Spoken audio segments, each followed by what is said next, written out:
JeremyPeaches with us. He's from Prairie View. 2.5-hour drive, got a little bit detained on I-10, but I can't think of a better person to go through aquaponics than somebody that has done aquaponics. So help me welcome JeremyPeaches to this.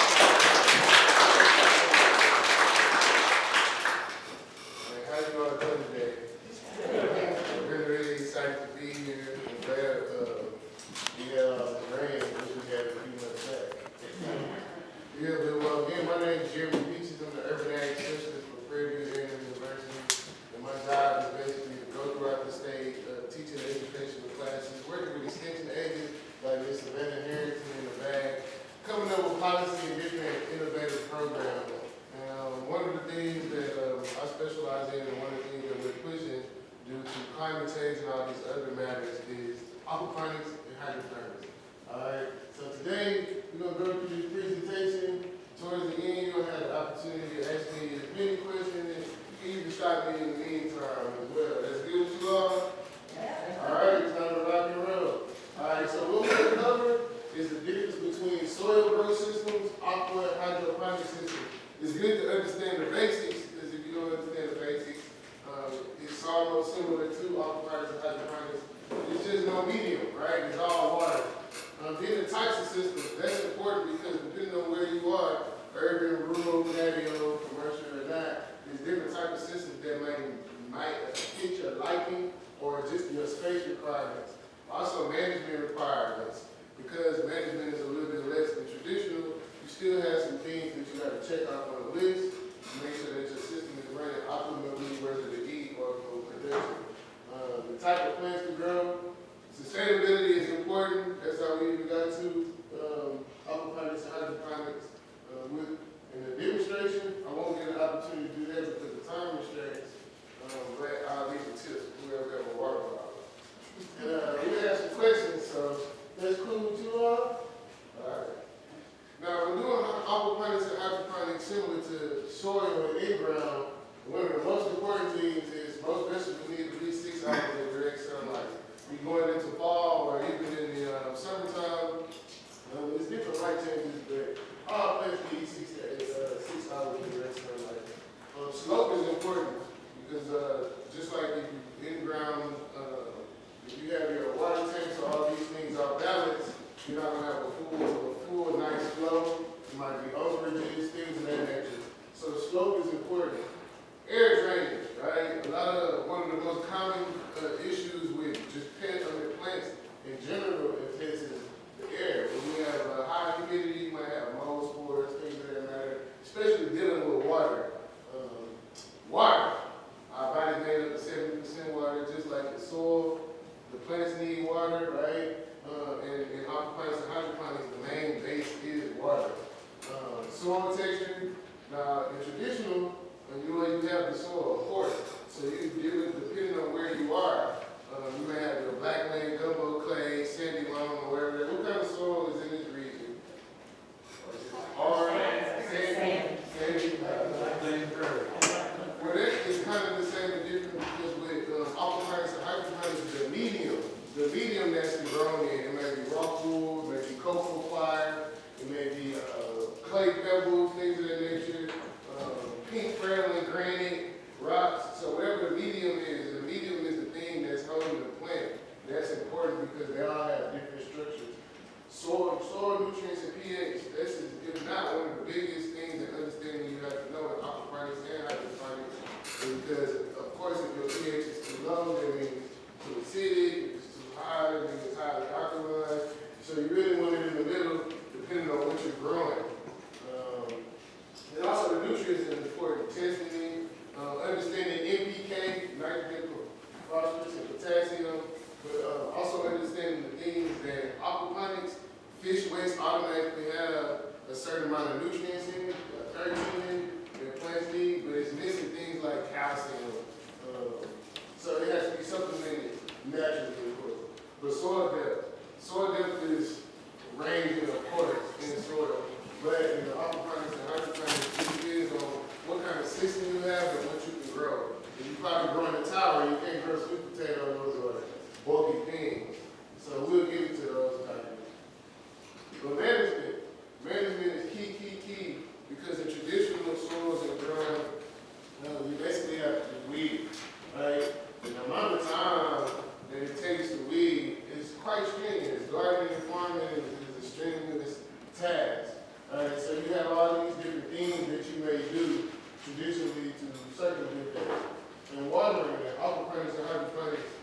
not dealing with probably what we deal with in the summer outside. I mean, extreme heats, right? No control of the environment. So it pretty much left us next to none having to continue to water and drip in either of these traditional ways. And aquaponics and hydroponics, that's the plus, because it's recirculating. Whatever is lost due to evaporation, you add to it. Pest management. What we've seen and noticed with our beta testing and our research, and it's a significantly less amount of pests inside the grow systems due to the fact that it's not open to the environment like that, or what you have it outside, or you might have a system in here in this corner per se. But we do see things, of course, with most leafy greens like aphids and things of that nature. And then fertilizer. Now, the thing about compared to outside, of course, you have to manually fertilize, but in aquaponics, your fish waste is your fertilization. So understanding the types of nutrients, as I said, that fish waste have, and you even see fish waste fertilizers. So understanding that aquaponics, the fish is your fertilization. But in hydroponics, you gotta add it.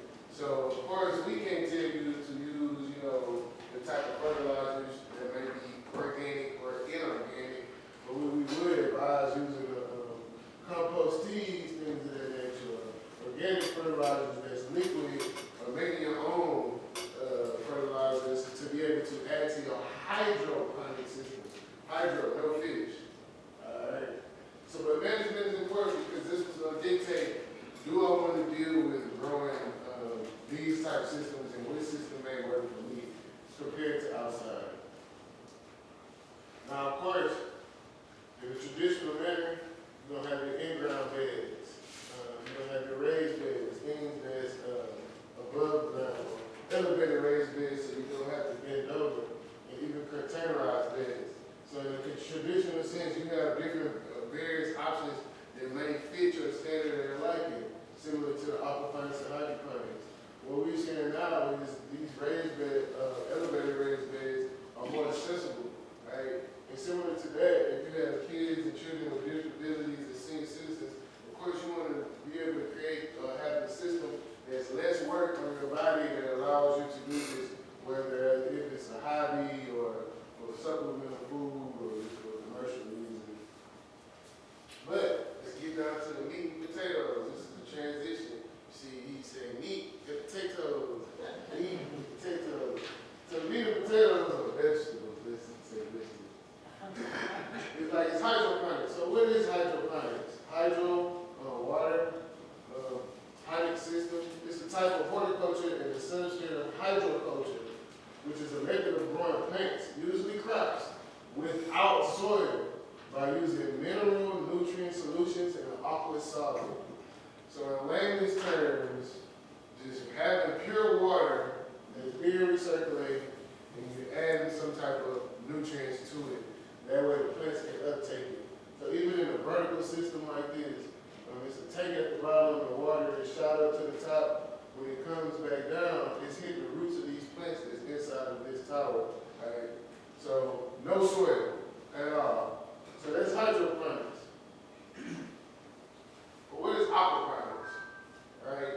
And how aquaponics even came about in terms of researchers in the late 80s, early 90s in the U.S. Virgin Islands of Dr. Ricosi, he was trying to figure out in the Virgin Islands, how can we grow more food using less space, right? Because in the Virgin Islands, it's like real small, not enough land mass, can't have cows, can't have that many animals. So in the search for protein, and in the search for also continue to grow vegetables on small space, aquaponics came about. So, and Dr. Ricosi has the basic information on how to do an aquaponics system.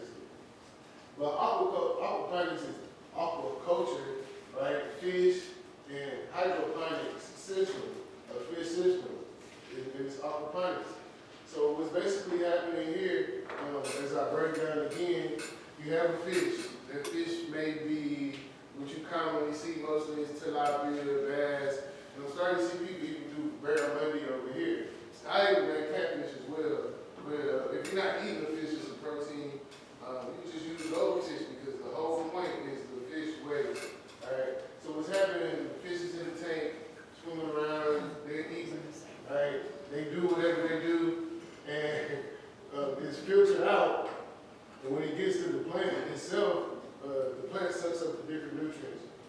water, I apologize, the micro here. Some system has worms that help break it down. But that fish waste and that nutrients is being either screened and processed, and then nutrients, that water that's already been processed and broken down is being uprooted and sucked in by the plant. Now plants are only going to take in what they need. Alright, they're only going to take in as much nutrients as they need. So whatever they don't need is necessarily not going to affect the plant. The water is going to be right back recirculated to the tank. So it's some type of relationship between that plant and that fish as well, because the fish needs the environment and also the plant needs a certain environment. Something like a tilapia, water couldn't be less than 55 degrees, right, because they may die. So you may have a heater in the tank. But the plants, depending on what you're doing, the lettuces or whatever, they're going to be at a certain temperature, and you control that. It's a control environment going on. So yeah, this is basically what happens. You feed the fish, the water is pumped up, it hits the roots of these plants here, and once it uproots, it comes back down, and it's a closed loop system, right? Closed loop system. So yeah. Aquaponics is a combination of aquaculture and hydroponics. So typically, as you see, you're going to have a fish tank. If you're doing a home or a backyard system, of course the tanks are going to be like way more smaller as well.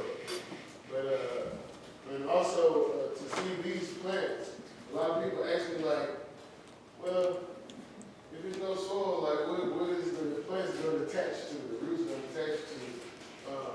So you might have mediums like this is like cocoa core, but even if you have a starter plant, it may be within those sockets, and once those water hits it, it builds its own structure, root structure or root wall. So hydroponics and aquaponics. So hydroponics grown without a substrate or without substrate circular use of water nutrients via the water.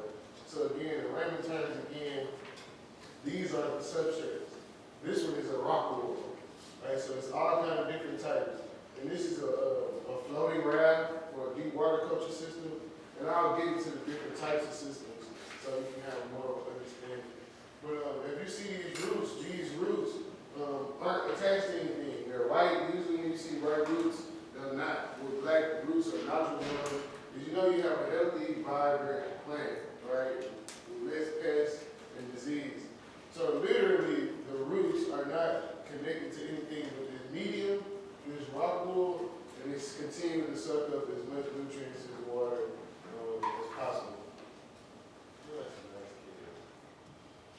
But to even dig deeper into aquaponics, or just fish and water systems in general, you have aquaculture.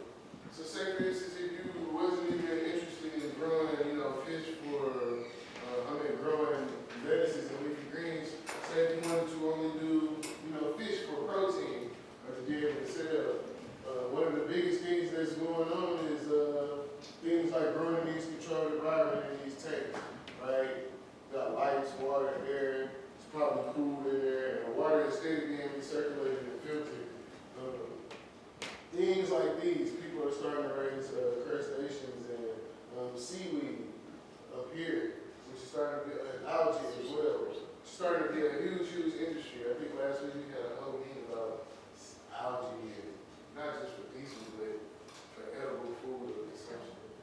So look how many cow tanks have algae in it. It can be turned into many different uses.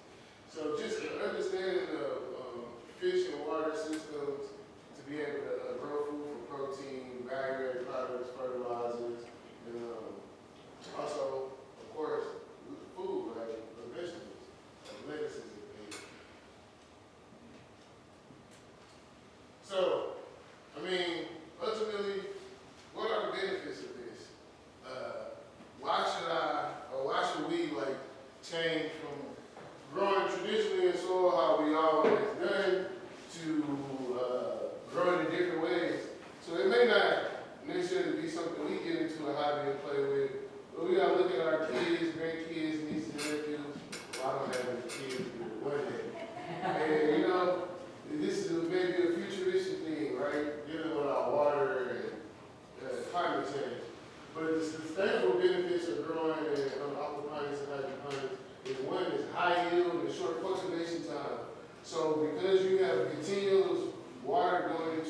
continuous nutrients, we've seen that lettuces, leafy greens, they grow at a faster rate.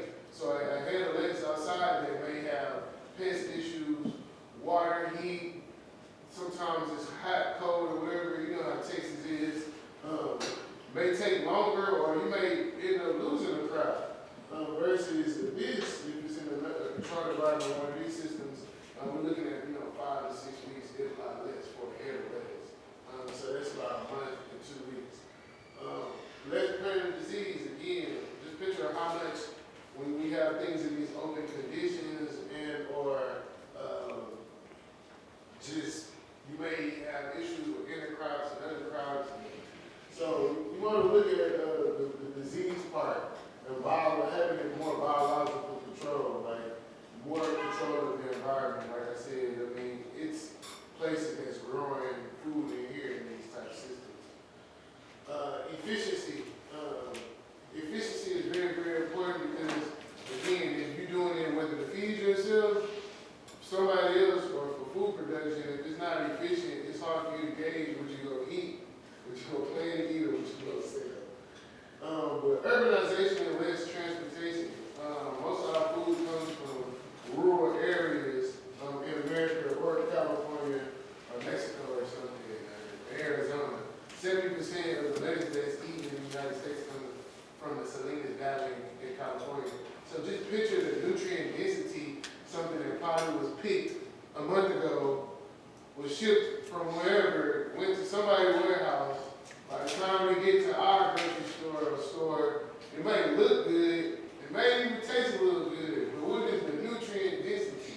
So the more you grow your own food, support local or buy local, it allows you to get good, fresh, nutrient-dense protein, and you know where it comes from, and we can continue to support Texas. No offense to any other state. But certainly use of up to 90% water. Again, you're using the same amount of water as you circulate. Whatever you're losing, you add back to it. But I've seen systems that use those, what's those things in the cow tank? The floats to add more, right? So this could be like as high-tech as possible, or something that you get from the feed store. But more importantly, we cut down our water and carbon footprint. I was just reading something the other day. I'm a 60 Minutes, but about like water being one of the biggest things we need to focus on, and then they start trading on the stock market. But if you look at this guy, he's like growing inside of a shipping container, right?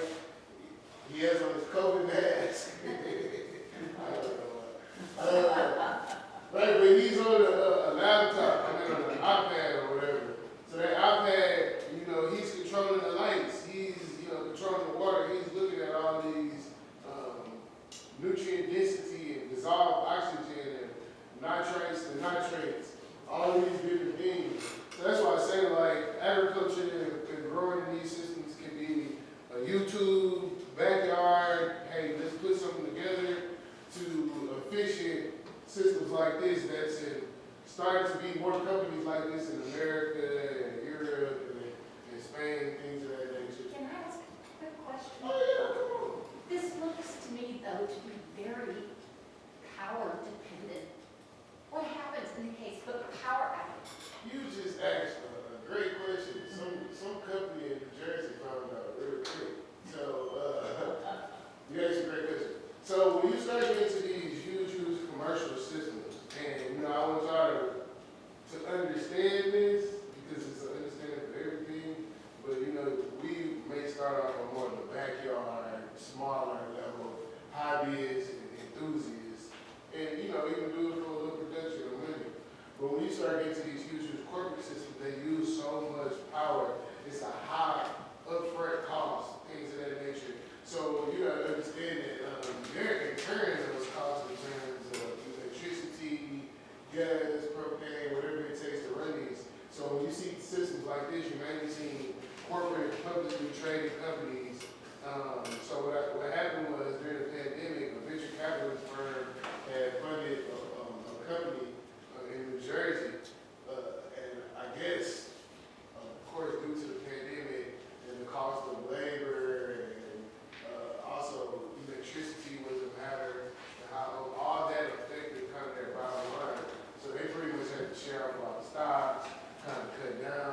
because the industry on a commercial level still doesn't have full viability compared to on the highest or low level.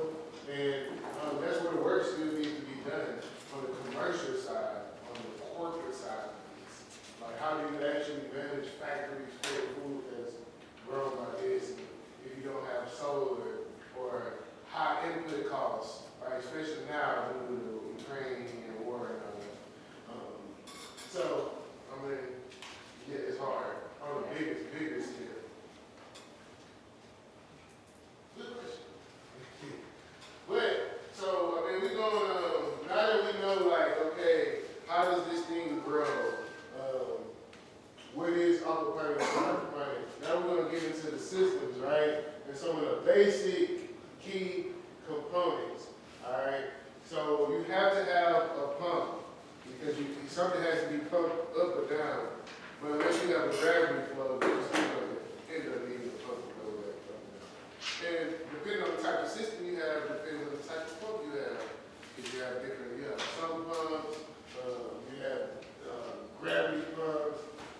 So you really, in your reservoir, you're going to end up having a pump to move that water around. But you're going to need air stones. You're going to need air stones even in aquaponics and hydroponics, right? Because your water has to be aerated. Sitting still water is not good at all, right? I even had somebody ask me in the last class about mosquitoes. I've seen that issue sometimes, but it's not as heavy as you can cover the tank. But nevertheless, you need air stones because that water has to be oxygenated. And also, if you're doing aquaponics, the fish don't need water. Where water is being pumped up, sometimes you have systems where you have lines that's pumping it up, or you might have just one huge tube that's flooding the whole tray. Well, ultimately, again, those are the two key components you're going to need. I've seen people put systems on timers, right? I've seen people take like that Ring doorbell camera to watch the growth and the time period. So I kind of like these things. A lot of people like them because you can tailor make the system to where it fits you and or add different things for you to watch and observe, right? And you can go out of town and come back and everything's still growing.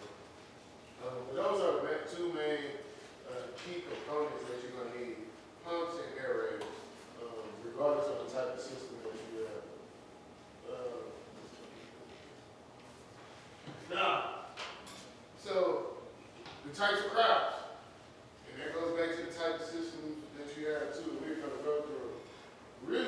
Usually you see a lot of varieties of lettuce. So all lettuces and leafy greens I have personally seen grow in aquaponics or hydroponics system. It's the most common. Mint and basil, herbs like that. I've seen, I think that's on my other PowerPoint. I've seen mint and basil grow wonderful and well. Oregano, even in restaurants, some in downtown Houston, or I think it's the Hilton in downtown Houston. In their foyer, they have a hydroponic system with nothing but herbs. So they're picking fresh herbs to go in drinks or to supplement culinary-wise. Broccoli, again, depending on the type of system you have. Peppers, well, Mr. P.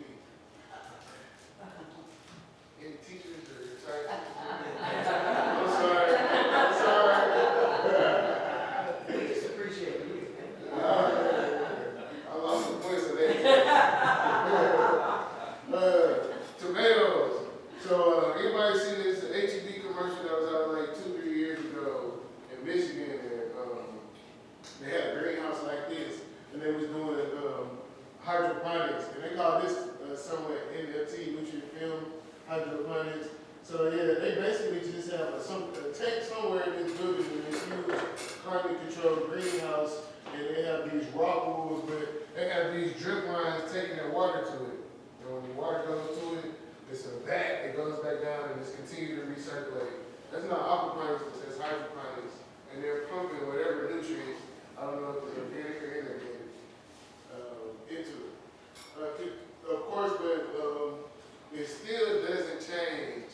If you're doing cucumbers, you're going to need trellises, or you're going to need management requirement. As you see, they clip the first foot or two off the bottom, sucker weeds out. There's no difference, but the only difference is nobody outside chopping those weeds on the side, which cuts down on labor time and zucchini as well. But again, one of the things that's hard unless you're doing a bed with rocks in it, a deep water culture, not a deep water culture bed. I lost my train of thought. But growing root vegetables is hard because of the space requirements. You won't be able to get, I've seen mustards and turnips grow, but you're not going to get that many in the system. So it's good to grow these type things, right, that you can account for, and things that you can come back, come again, 20, 30 days. Okay, so now to get into the systems. So with growing within these systems is very, very important because I just moved. I moved from like a big 2-story house, porch, backyard. I could put all this in my backyard. But now I just moved like to downtown Houston where I'm like, I don't have nothing. I don't even have a porch, but I plan on putting the system inside of my home, in my study area. But I was saying that to say that right here, right now, you would get more plants going up than in the ground outside per square feet. 1, skip a line, 2. But going up, I could probably get 100 plants, to the ceilings or whatever. So just think about how many abandoned churches, buildings, land, greenhouses that you might have, and how much airspace, right? Because it's about trying to feed more people in less spaces, because I guess we have more people by 20, 50, or 30 in America. But yeah, so this is a vertical system. So you might have horizontal vertical like these, which is kind of easy to manage. You're just going through. And then you got traditional vertical like we saw in the previous slide. So this is a vertical system, and this is what a lot of companies and people are starting to build. And they even have this on YouTube as a backyard system. These are a lot of people use PVC pipes, right? Then one of the biggest questions I get all the time is it food grade or not? Some pipes are food grade, some of them are just regular PVC. I haven't seen any research or any information about any polyethylenes or offset plastics connected to the roots of the plant and affecting the nutrients. Other than that, so it's food grade, of course, would be your first choice. But if you don't, of course, you can use PVC. And I've seen some other cultures, like in the West Indies or Asian companies, use bamboo, which I don't know if we have the abundance of that in America, but I wish I did have some bamboo. So yeah, that's your traditional vertical. But then, when I was talking about Dr. Ricosi earlier, Dr. Ricosi, when he did his research, it was based off this for so many years. So when she asked the question about power requirements for different types of systems and all that, that's why none of this is new under the sun. The Aztec Mayans and even other countries, they were growing rice and crawfish and big water coming off the cliffs and growing in the ground. When we start getting to these different systems, the research has to be able to develop for marketing purposes, for it to come to y'all and say, hey, for a commercial system or whatever, this is what it takes, this is how much it is. So the industry's still kind of in limbo. But traditionally, this is called deep water culture, one of the most easiest and cheapest ways to build because there's nothing but like plastic liner and you fill it up with water and you behind these trays. What happens is, the reason why this is so efficient to some degree is because with those floating rafts, every hole you can count, you can stagger it off when you start your seeds. In the first 2 weeks, you transplant them, and then the bigger they get, you push them down, and you harvest, and then you reseed again. Harvest, plant again, harvest, plant again. So it makes it easier, and also if you have laborers, they're not, or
tank, you want a filter tank, another biosolids filter tank, and by the time that water gets here and floats, no fish or eggs should be able to go through the system. But it's all being recirculated. Sustainability and education. So the secret word is reduce, reuse, recycle. So as I stated earlier, you can have these huge commercial systems, or you can go on YouTube, or you can connect with some revenue and extension office and look at what you might have around your home, or what system that might fit you to build. As you can see, this system right here, I mean, all these are things that probably came out of PetSmart and or Walmart and as I stated again, like CO2 and your carbon footprint. We want to of course, less transportation means less effect on the environment, saving the gas dollars, but also creating jobs and keeping those dollars local. Water footprint is down. And one of the most important things is interacting with youth at high schools and middle school and elementary school level, because as I stated, this is something that's new and emerging, but our kids are the next generation. This may be normal for them compared to, and still doing traditional agriculture, but the research, even at present, we're still doing research in different trials to be able to come up with fact sheets and as much information to be able to provide you all understanding on how to build and do these systems. And just on the hobbyist level, it's good to try something new and different to continue to stay educated. I think that's why you all are such lovely master gardeners. All the master gardeners throughout the state, because it's continuing education. We conduct the workshop. So things like growing and starting seeds, or even the culinary side of it. Not to goldfish, but say if you were growing like tilapia cake. There are some countries that eat goldfish. But teaching kids how to cook and just coming up with different dishes, and the science of it as well. Because again, understanding aquaponics and hydroponics is kind of like a basic understanding of the science. What happens is over time, you like, hey, my leaves are yellow, there's chloride, there's a calcium deficiency, or you might have weak and brittle plants.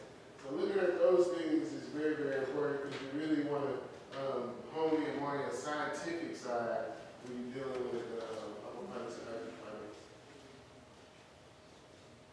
So, but today, hydroponic and aquaponic farming is people growing in shipping containers, right?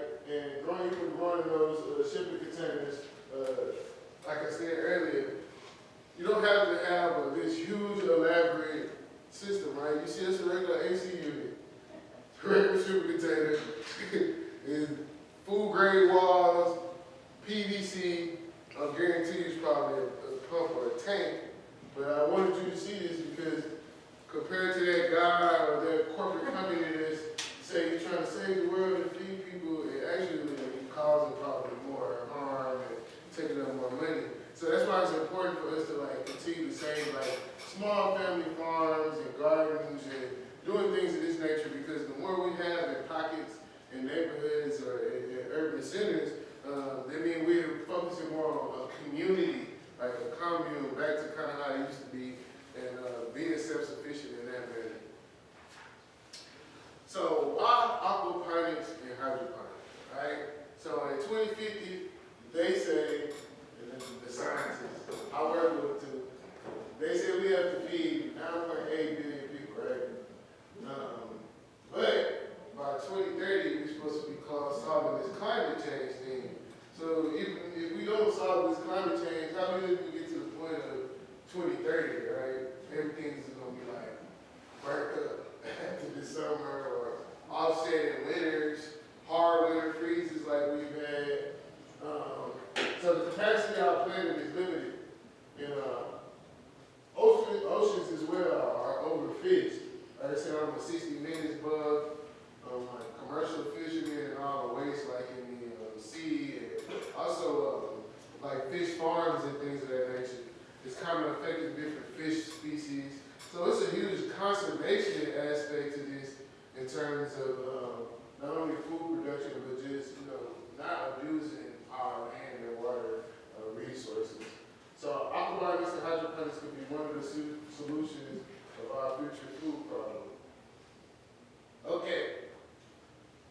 Thank you. So we got any questions? And I might load up this other one if we have one more. I have one more PowerPoint, but I only got 10 minutes. All right. Woo! Okay, I'm starting here. Do we work our way down? Okay, let's say I wanted to do a small shipping container with PVC pipe like that. That's that baseball I was talking about. Oh. On importance in the vertical Nice. system. Yeah. That's what I wanted to show. That PowerPoint. Wow, Yeah. that's nice. Yeah, it was good. I'm sorry. Okay, for a small shipping container with that PVC pipe. Okay, if you're doing hydroponics, then you're providing the nutrients to the water. If you wanted to do the aquaponics, then you would need the fish tank and all that stuff. How big a fish tank do you need? How many fish do you need for something that big? A small shipping container. That's a great question. So it's always a 1-to-1 ratio of aquaponics, right? So 1-to-1. So if you have a 40-foot space, you want to measure that space to about, and then you want to measure out like how many pipes or things you want in there, right? Because just like in that last one, or just say this for instance, this is probably a 10 or 20 gallon kiddie pool pond with 100 something plants. So you really want to ratio that 2-to-1 or 1-to-1, right? So 2-to-1, 2 plants? no, like fish to water gather. Oh, okay, okay. Right, because your fish in the hydroponics, you're not worried about how many fish. You don't worry about the amount of water. But you can't have like less water than your systems or tanks going through. So measuring like the size of these pipes, how many holes are in them, and once you have the size of that, you can see the size of the tank that you can use. You might have to need a 50-gallon tank or a 100-gallon tank to hold enough water to run through and still have some in the tank to not drain the tank. Right. So you really want to have enough adequate enough water to run through these pipes with still a little bit more water to not completely drain out your tank. Right. So it's a water ratio deal, 2-to-1. But with the fish, what I was saying on the part about the fish is, people want to know, all right, how many fish do I have in the tank?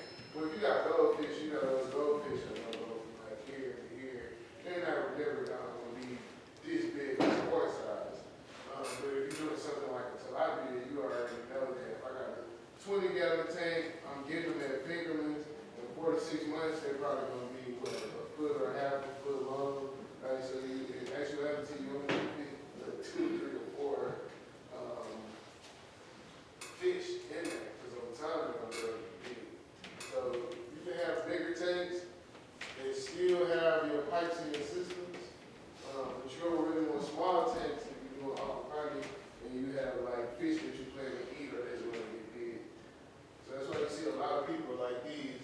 I wish you could see it in here. It's like little goldfish in here. So if you're not worried about eating the fish, just get goldfish and get 30 cents and cheap. They're going to pass away eventually. It's not affecting you, but at least you're not buying fertilizer, or at least you're not, continually buying organic food. But even right here, I think that's a, fish fertilizer in this bucket right here. So one of them actually has, and you can tell the one with this fish tank, you see how clean it is, no algae or whatever, so he had fish in here. But in here, he's actually using like the fertilizer. So it's a little bit more dirty and less purified. But he has all mint and strawberries. These are strawberries right here. And this is mint. And I think that's basil before the last picture, before it blew up over the spring. I hope I answered the question, dude.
like coolers and heaters and pumps to be able to make sure that the fish was adequate in this environment.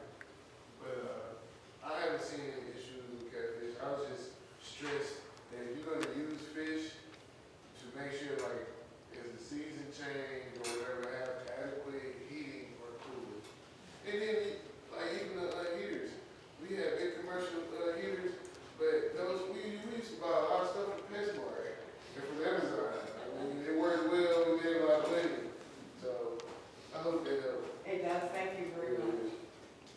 All right, so sorry. I'll be so question, so obviously you're not going to like Home Depot or whatever, buy a transplant, so you start the seeds in the water also? That's my question too. Okay. So depending on the type of system you have, I don't know if I have another picture here. Oh, can we see all of those, please? Discuss those? Wow. I'll go back. But I probably have it in the other one, but in the deep water culture, a slideshow. Yeah. Like, how do you start those? You just get the phone. Oh, that's a good one too.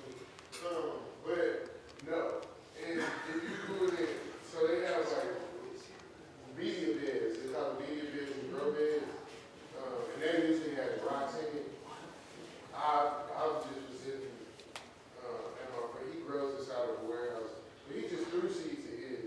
But if you're in those other type systems, unless you have media like that rock wool or cocoa fire, no, I wouldn't do it because you're gonna need something to establish it that for it to latch to and germinate. But the rocks are also like the media beds, the cocoa fire, it'll do it because those rocks, I mean, the seeds sitting on it, it has like porous material to germinate. But and these floating grounds or vertical ones, like it wouldn't work. It's not even gonna do anything but flush away. So that's why like at Home Depot or Lowe's, they start to sell like peat moss, cocoa fire, those pebbles, things of that nature. You can start them in that in your regular trays. I even cheat sometimes. And I might buy transplants and take the soil off. I leave a little bit on, not too much, and I stick them in there. And that works as well. And sometimes even if I'm growing in my field, but you really want to watch it off. There's pest disease and all that. But yeah, I cheat like that all the time. So you just put the cocoa core in your seed tray, your starter's trays, normal, not in water or in the water. No, I don't have to be in water. It can Yeah. be regular, just like now we In all. your trays you fill, and that's how we But you want to don't want to use soil. Though. Right, the cocoa core. Right, because it's gonna soak up that water to still hold. The soil is gonna like wither away. Okay. Okay. Okay, on hydroponics, if you're using organic fertilizer, do you have to do it, when you have to do it basically as a tea? Yeah, there you go. See, that's a whole other revenue stream. So yeah, you want to make your compost tea. So all my coffee drinkers, all my eggshells, or people that like to make their compost tea, or their own organic fertilizer. Of course, you want to make sure it's broken down, clean, before you add to it, filter it out. That way you don't have any of those clumps and things in your system. But yes, that's exactly what you want to use.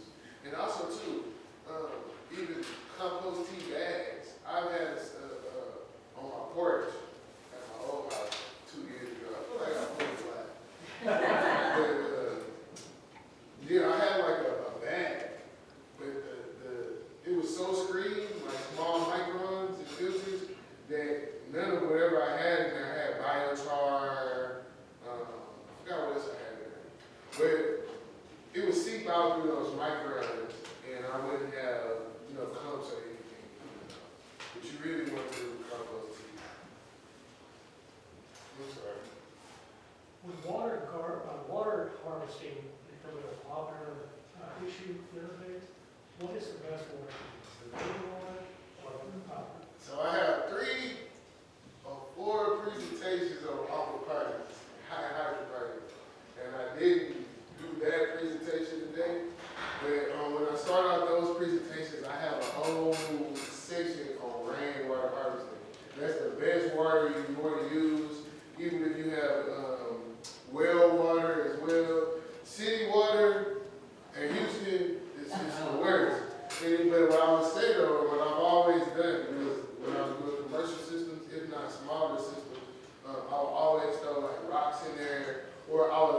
system running for 2-3 days or a week to get that chlorine, let that air get it in, and also too, it's gonna build up microbes on its own from having water. But rainwater is the best water, so if you can capture water out the greenhouse, out your home, and not even just for aquaponics and hydroponics, like if you have a freeze, if you have heat issues, if anything, like I would encourage y'all to continue like capture and store water. But that's the best water to use. And I've been seeing some people too take water and stuff out their pond to use it because it already had an environment. It's just you gotta look at pests and things that might build up microbes. Mr. Bill, you had a question? No, I'm good. Any more questions for Jeremy? Do you have, what about fish diseases? Is there ever a problem with fish diseases? That's a great question. So fish diseases is usually based off of how they're stocked. Right? So if you're overly stocked, if there's too much waste, you're not filtering out those tanks or those pumps, your fish are going to have less disease. Now I didn't talk about fish feed. You can make your own fish feed, buy worms, things of that nature. But when you buy fish feed from the feed store or whatever, they put medicated treatment inside of that. Does it affect the plants in the water? No, because I mean, when you gotta kind of think about it, just like a cow or a goat, the fish when they're eating and breaking something down, whatever they're taking out is like a byproduct, is their microbe down, it's clean. But that's important. And it's another revenue stream. Okay, any questions for them? Oh, snap. This is what I was trying to show y'all. So this is a media bed. So yeah, with this you can throw seeds in there and they'll come up and watch it. But this is a grow bed. It's a flow. You see those beautiful white roofs in box soil. And it's a vertical tower. Yeah, so those are the most popular for